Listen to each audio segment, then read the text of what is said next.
Jason, do you have a question to lead things off with Kaylor before you go? Yeah, I have a question.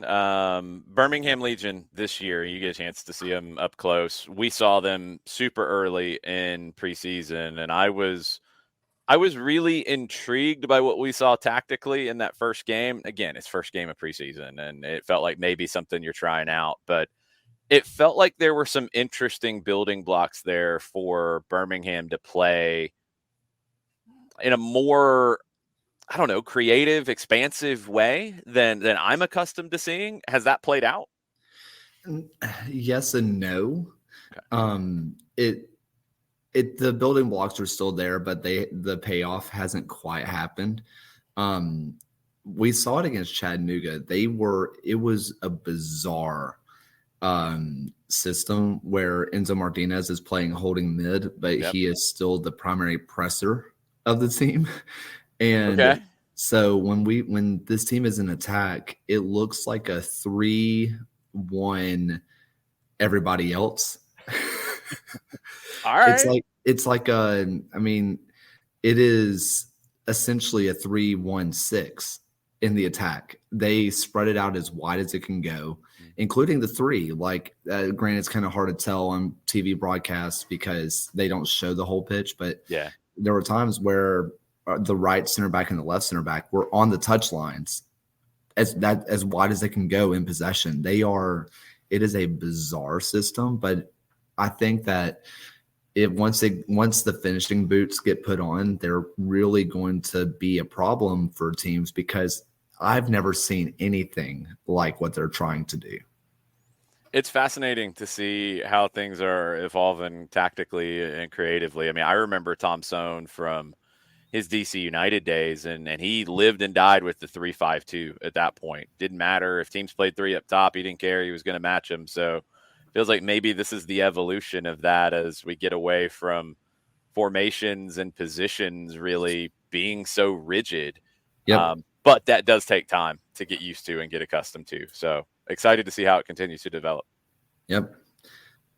All right. So Jason will be on tonight, soccerdownhere.mixler.com, soccerdownhere.mixlr.com for Stars Mill Macintosh. We'll be down there early. We think it's a 6 and an 8. The pop-up windows annoy me, so I didn't check the schedule. We'll be there. We'll be calling both the girls and the boys games tonight. Looking forward to it. You got it. All right, Jason, thanks. Go get some breakfast. Adios. All right, there goes Jason. So Kaylor stays. And Jason got in the first question for the month of March when it comes to Kaylor and the USL Show. So my follow-up question for you, since Jason mentioned Birmingham, I will ask you about Pittsburgh. Sure. And we can hear Bob Lilly yelling from here because traditionally we always run the story about 45 minutes after a loss to Atlanta United 2. The stadium lights are turned off. Bob Lilly was still yelling at his team, and that is an indelible image that we have here at SDH. What in the wide world of sports is going on other than the proposed stadium expansion at Highmark? Is the stadium expansion distracting the Pittsburgh Riverhounds? What is going on right now? Absolutely. I'm glad someone finally called it out for what it is.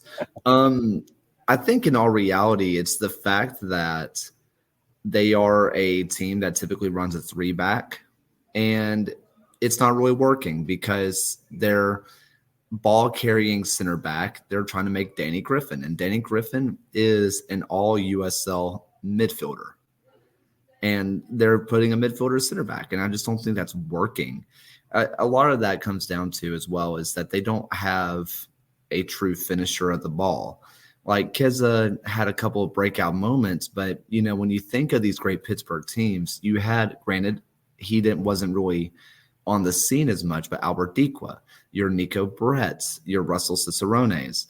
Those are guys who, while, refined by the Pittsburgh, if you will, they have to buy into the Lily ball. It just hasn't happened. And I'm not sure where the goals are going to come from. Mm-hmm. And I think that a little bit last year, Albert Dikwa kind of masked some holes. And also, losing Joe Farrell and Ordonez to all USL, defenders, that's a big loss. And even for Lily Ball, that's so hard to try to replace. You look at what's going on there. I do want to ask about the new rule when it comes to roster expansion on game days, because I think that that's something that can expose more players to eyes in USL Championship and League One, and get everybody attracted to more of the talent that we don't get the chance to see on a regular basis. But month one, now in the books. I guess this is where we do the extremes. Biggest surprise in the league in the month of March in USL Championship, in your mind, would be whom? And I know that we have such an amazingly large sample size to go from here to ask you this question. I think if you're someone who hasn't been paying attention, your answer would be Loudoun. I actually think what we're seeing out of Loudoun, I think, was personally expected, and a lot of the guys on the USL show expected that from Loudoun. But I'm very surprised that Detroit City have been able to really buy into the Danny Decho, philosophy that the way they have. Elvis Amo has turned into what he was pre Hartford, and that's been surprising. I thought he would be good, but I didn't think he'd be there yet. When you look at Detroit City and out of the blocks, they've won their first two, and they're right there with Lou City. Lou City, we always anticipate to be a part of the discussion. I know that I kind of gravitate toward the fact that you have some stability between the sticks. The fact that you have a Nate Steinwasser there, you've got to have with leagues that have the transitions with the talent pools that a league like USL Championship has, having stability in net, I think also as they get ready for as they get adjusted to how Danny Dicchio wants to do things, having Steinwasser between the sticks, that to me is something big to help you out of the blocks here after your first two matches. Unlike their first 2 years in the USL, Nate hasn't been needed. Hey, save it for later when you're needed, brother. I mean, if you get to stand around, take the paycheck and run, right? Yeah, I mean, that's the one thing is that I think it's also allowed Detroit to play a little bit more freely, is because that if you need him, he's there, but he hasn't been needed, which I think if you're Nate, there's a little bit of this is different, and we'll see if maybe he's one of those guys who, if they're not actively involved constantly, then maybe he loses it. I doubt it, but there's a world. But still, I mean, that's a key weapon that has not been forced into action yet, and I think that's great for Detroit City. Looking at things, some folks have played 3 matches, some have played 2. You mentioned the Battery; they've got 5 points, but they've also, they've not lost. They've only won once in their first 3. The Miami FC's above the mythical playoff bar. If the playoffs started today, then the Miami FC would be a part of the discussion. Tampa Bay, no wins in their first 2. North Carolina, no wins in their first 3. Rhode Island with 2 draws in their first 2. And then we talked about the Riverhounds right now at a -5. When you look at the winless teams in the East, Tampa, North Carolina FC, the newly promoted North Carolina FC, Rhode Island, and Pittsburgh, when you look at those 4, what sticks in your head? I think that North Carolina and Rhode Island, I'm a little bit more comfortable with where they are right now. North Carolina is proving to have one of the best defenses in the league. I think that, as we all know, the scoring usually comes later on in the season. I believe in what they have attacking-wise. I'm okay with kind of where they are. Rhode Island, I mean, they get they draw against New Mexico, who looks really good, barring their defeat to Charleston, but they look really good. And they're going to Monterey Bay, who a lot of us thought would be the worst team in the West, are looking like one of the better teams in the West. So those are 2 good teams that they have gotten points off of. Tampa Bay worries me. Okay. I'm not worried about them in the sense that I think they'll miss the playoffs, but they kind of did this last year where it didn't seem great, but it seems like they haven't quite got their footing under Nelson yet, or Nielsen, excuse me. Yeah. There's been a little bit of talk of their back line from the guys at the USL show. Forrest Lasso kind of finally looked like Forrest Lasso, but still just not quite what you think it would be quite yet, and we've already discussed Pittsburgh. Yep.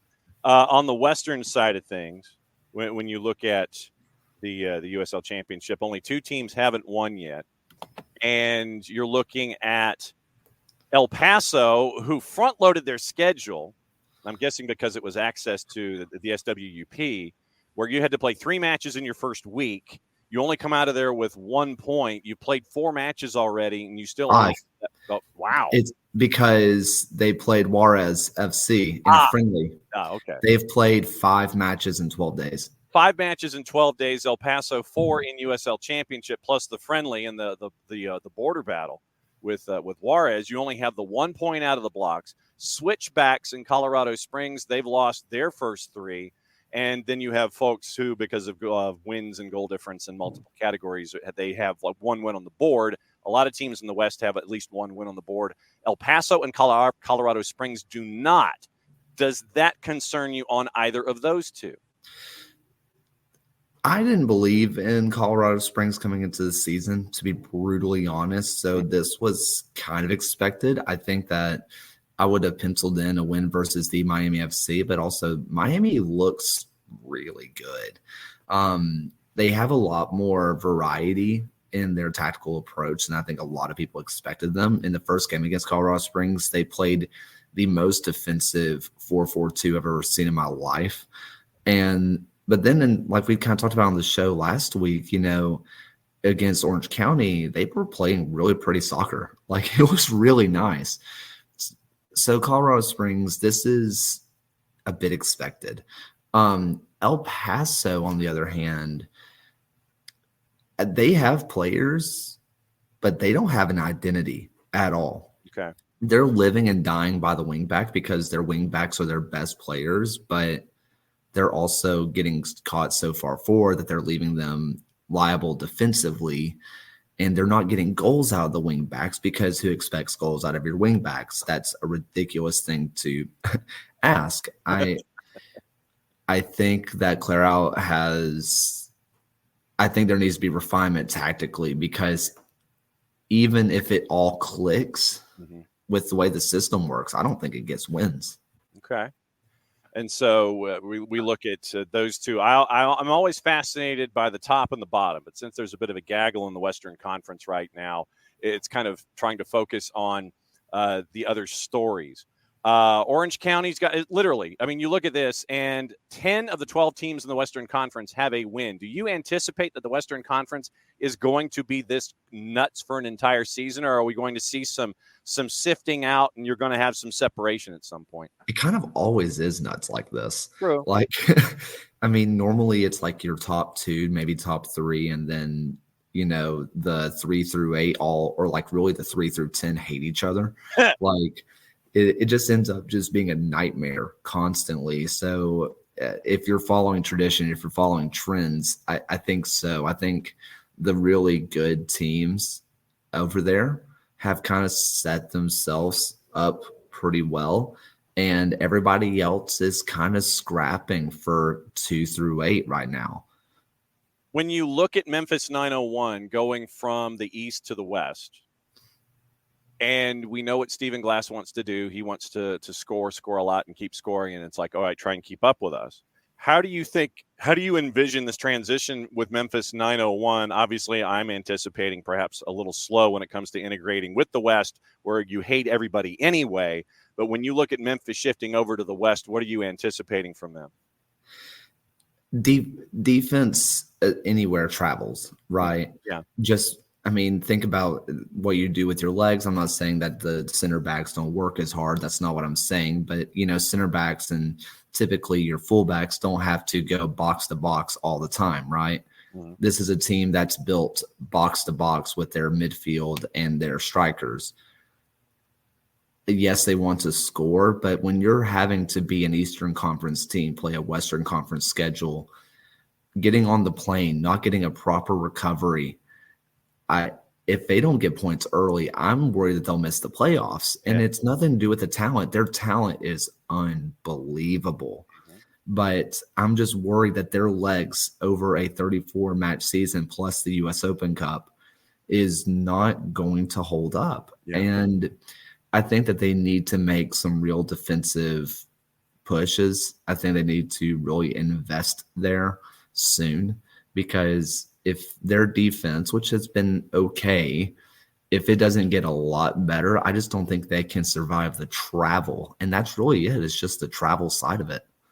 No doubt about it. Kaylor Hodges, at Kaylor Hodges on the 280 character app from the USL Show with you and Morrissey and the Band of Renowned. That what's the broadcast schedule traditionally for the USL Show?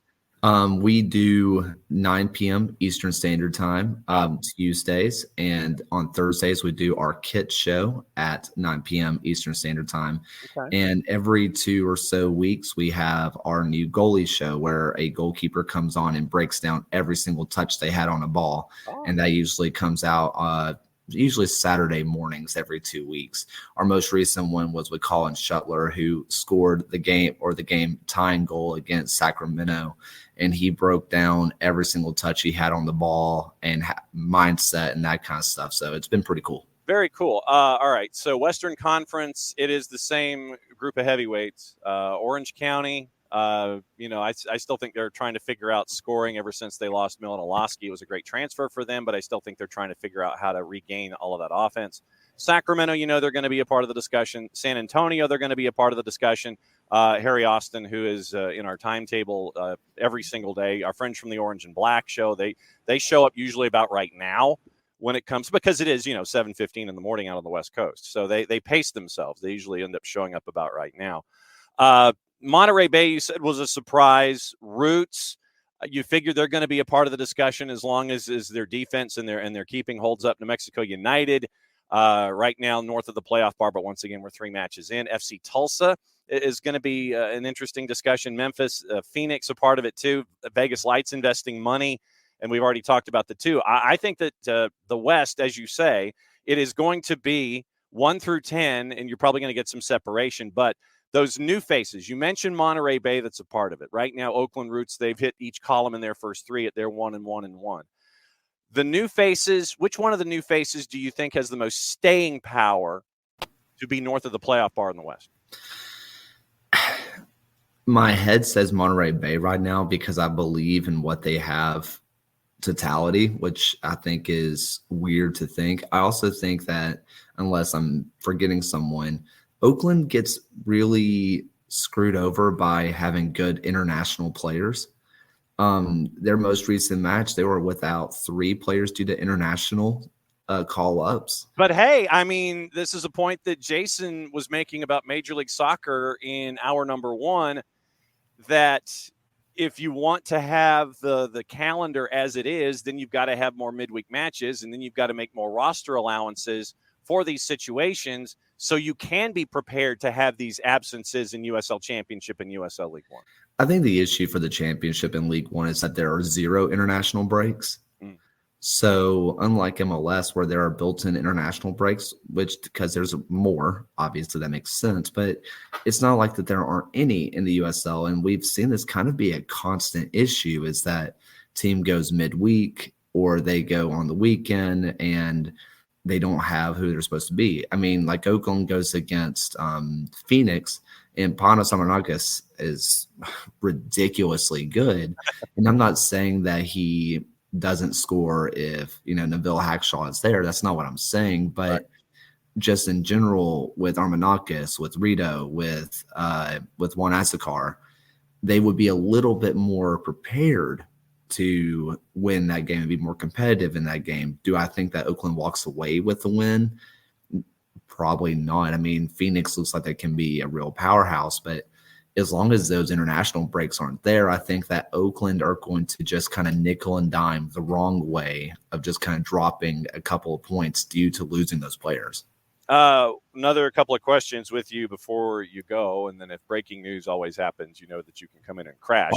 If you find a room that is suitable for hiding, when you can come in and do things about USL Championship and League One.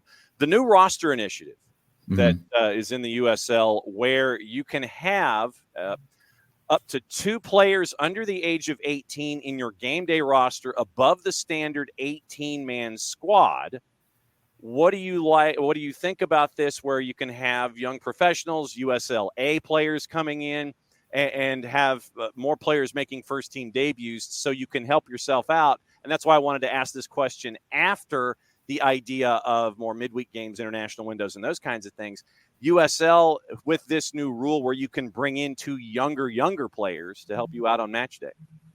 I think for the most part, it's about getting the players who have probably earned their way into the first team training sessions, but, aren't ready to play yet. I think just getting them around the match day environment, that's a big deal, right? They might not see a match really ever, but seeing how professionals warm up, see how they pace themselves. I mentioned this on the USL show on Tuesday. Excellent point. But there was a match where I won't name kid's name or team name, but it was like 2 years ago. And I watched this kid, I think he was about 15, 16 years old at the time, absolutely just wear himself out in the warm up. You could tell the adrenaline was going. He was just way over and over his head. He was absolutely exhausted after the warm up. And guess what? He came in the 80th minute of that game and he was dead before he ever got on because he had worn himself out. That's the stuff that you learn as a professional that you kind of have to learn the hard way, and he got a chance to do that. I think it's a great initiative for kids to learn how to pace yourself. There's a little bit of, why does only the home team get to do that? Like that seems like it's an unfair competitive advantage. Yeah. The amount of time those teenagers are going to be getting on the pitch, I think is going to be minimal. More than likely when a team's already up by 2-3 goals. And it's also, I think it's kind of a blanket way for the USL to deal with it because child labor laws are different everywhere. Yeah. And so for them just to say the home team can do that, because chances are the home team knows their own state's labor laws. If the USL came out and said you can do that everywhere except for New Jersey, new whatever, and California. I mean, there was a Tom Bogert tweet about the kid for Red Bulls who couldn't play after 6 p.m. Yeah, right? because he was 15, and literally it was that day that was the last day it would happen because his birthday was the next day and would be 16. And so if they played on Sunday, you wouldn't have to worry about that rule. Yeah. Yeah. So, I mean, I think that was the USL's way of just trying to skirt that kind of confusion and just say, home team, be aware of your own labor laws, please. Yes. I think it's overall great. I think it's going to allow kids to learn how to be professional, whether that means they go professional right away or go to college. They're going to have different experiences and be very important to those groups. And I think it's just great for everybody involved.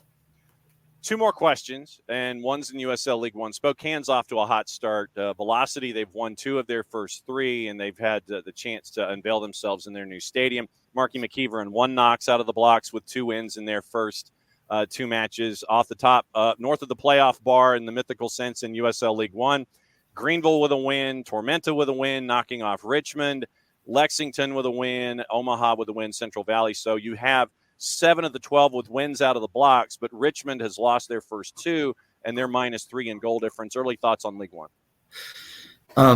Early thoughts, League One. I'm going to stay in your backyard with Tormenta. Ford Parker might be the best player in the league right now. There you go. He is unbelievable in net. He is just on a heater of all heaters. If it wasn't for Ford Parker, Richmond walk away with that game with a draw or a win.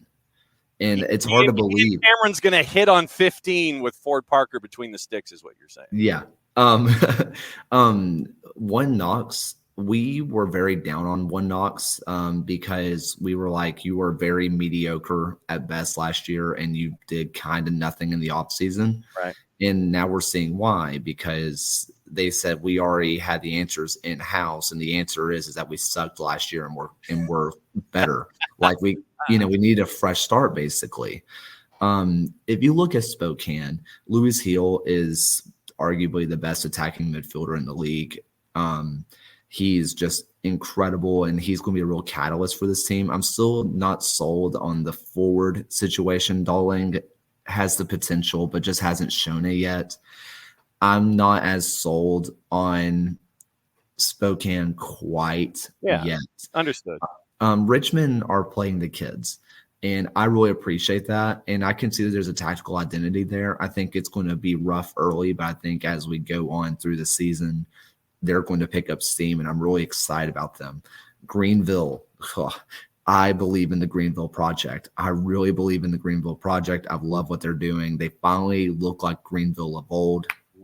Lexington, you're almost unanimous. They're going to win the league team. As they broke the salary cap in League One. Just go ahead and say it. Yeah.